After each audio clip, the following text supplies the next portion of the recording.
Okay, good afternoon, and thank you for being here. My name is Dale Whitehead, and I'm going to talk for a few minutes on the importance of maintaining a balance between protecting our personal liberties and protecting the public good in the area of gun violence. I've been on both sides of this issue. I was raised in an agricultural environment. I was raised with guns. I've been a hunter. On the other side of the coin, I've been involved in hostage taking situations that involved guns. I've treated gunshot victims as a result of domestic violence, and I know there are people that should never be allowed to touch a gun. And unfortunately, some of them are wearing police uniforms.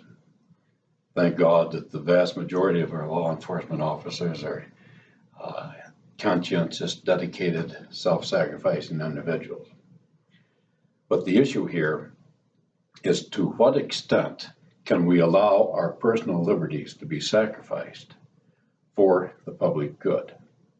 And we need to maintain a balance there. In that debate, there are some factors that do not serve the debate well. One of them is when we have loud voices of extremists on either side of the equation. Recently, the spokeswoman for the National Rifle Association said that CNN likes school shootings because it increases their ratings. That was as mindless as if CNN were to say that the NRA likes school shootings because it bolsters gun sales and their membership. Another thing that doesn't help the debate is when self-serving politicians get on the news media and make unproductive statements just to get their name in the press. And probably what helps the debate the least is when celebrities get on the media and try to channel public opinion. Now, celebrities have a right to express their opinion every bit as much as anyone else, but their opinion doesn't mean any more than anybody else's opinion just because they're a celebrity. And another thing that doesn't help the debate is the perception on the part of the gun rights people that the progressive left has an ulterior motive, that they really want to simply eradicate guns from our society. And they are riding these school shooting situations, taking advantage of the media coverage to push their agenda. Any high school senior today is on average 18 years old and was born in the year 2000. Now, if we look back across that person's lifetime back to the year 2000, we have a graph showing teen deaths related to drug use and school shootings. The pink circle represents 624,000 drug-related teen deaths in those 18 years. The yellow sliver that you can barely see represents the 226 school shooting related deaths in that same time period. Actually, that yellow strip being as narrow as it is, I expanded that 5 times. If you can imagine, that strip should only be 20% as wide as what it is. The circumference of that circle is 5.5 feet. The arc for the school shooting deaths is 1/4 of an inch, and that's after being expanded 5 times.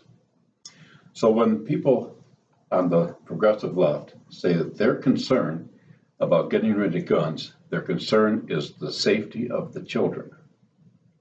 And you look at these statistics and seeing what's killing hundreds of thousands of our children.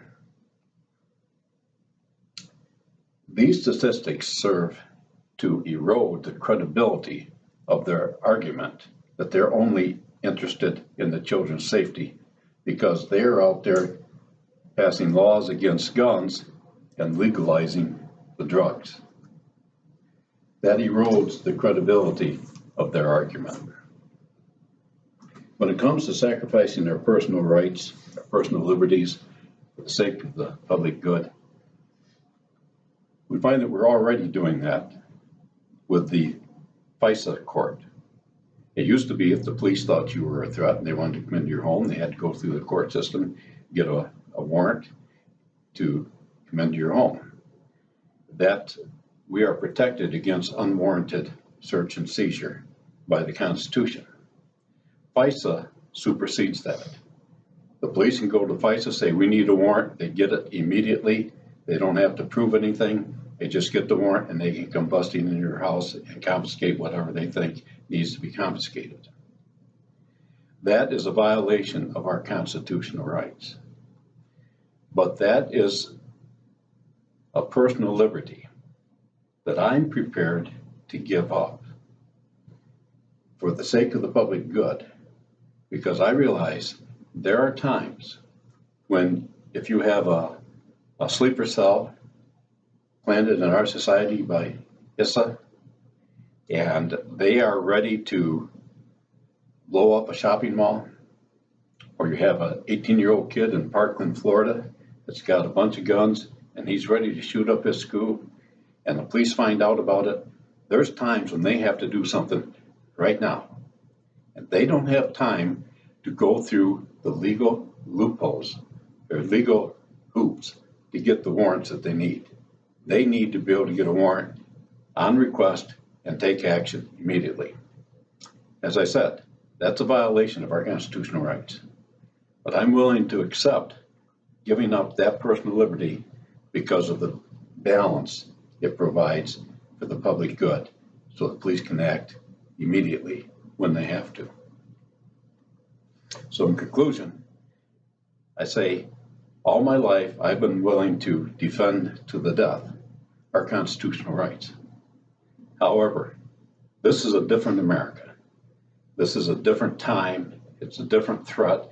It calls for different solutions. When the Constitution was written, our biggest enemy was a foreign army on our soil. That threat is non-existent. We're faced with a different threat. We're faced with threats of sleeper cells, school shooters, what have you. And we have to be willing to sacrifice some of our personal liberties for the public good, but there needs to be a balance. And that's a very delicate balance, because some would use that situation to eradicate our personal liberties in the name of the public good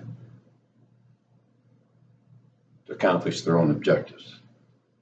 It's a delicate balance, and the scales on which those issues are weighed are very sensitive and are easily shattered by the loud voices of extremists on either side of the spectrum. We need to maintain a balance. These are dangerous times. This is new territory for all of us, but we need to maintain a balance. Thank you.